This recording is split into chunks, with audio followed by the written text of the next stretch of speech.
Today I am here to explain you about the microscope. Basically, you have studied there are two types of a microscope. One is compound microscope, another one is the electron microscope. But we have to study about the compound microscope because that is in our syllabus. So I'll explain you the different parts of the microscope and how to use the microscope. See, as you can see, this part is basically known as eyepiece. You can take it out and you can see this resolution. It's written 10x. 10x means whatever object you are keeping at the stage, that will be magnified up to the 10 times. You can keep it here again. This part which is looking little bit cylindrical, you can see it's a cylindrical body. So that is why we call it body tube. Below this body tube there is one more part which looks like a lens again, and it's a lens only, but there are different types of a lens. You can rotate it according to your choice and according to your requirement. Basically we use 10x because in eyepiece we are using 10x. So in this part, in this objective lens, again we'll use the 10x.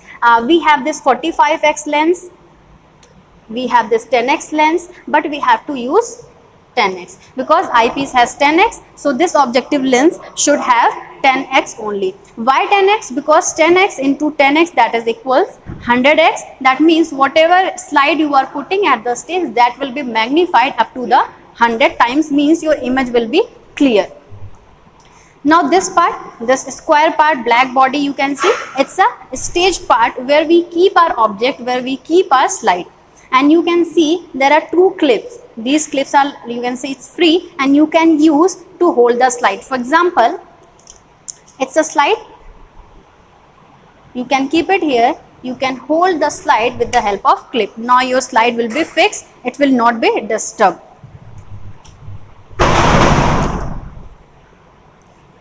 Now this stage, it has one more part which is known as condenser.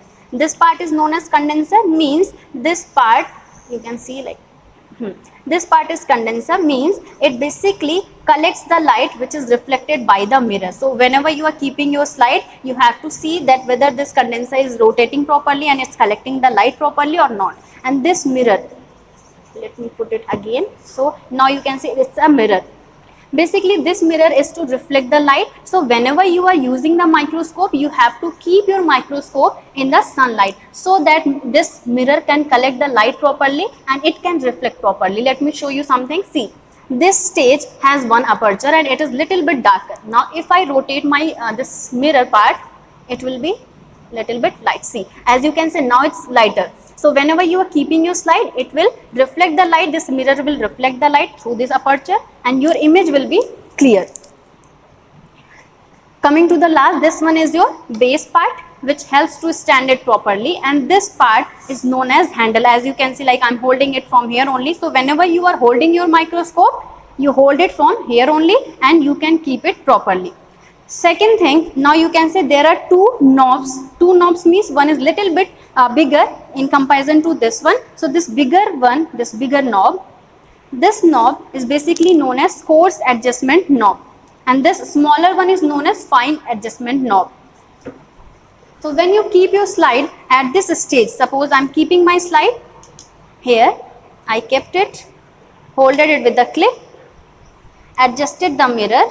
Now what you have to do, you have to use your both the knobs. First of all, mainly we use this coarse knob because this adjustment knob helps to move this tube properly, body tube properly. So if I use it, now you can see it's moving up and down, up and down. So what you have to do, when you keep your slide, you have to adjust your body tube with the help of this coarse adjustment knob. But whenever you are moving this body part, make sure that you just don't put it don't touch the slide and this objective lens, because if you are touching it, it will break the slide. So please make this little bit distance between this objective lens and the slide just to see your image properly and magnified. So this was basically the microscope, and now you can see your image 100 times magnified, and now you can use your microscope. If you have any problem, you can you can re-watch this video again, and if you have still any query, you can ask me. Thank you so much.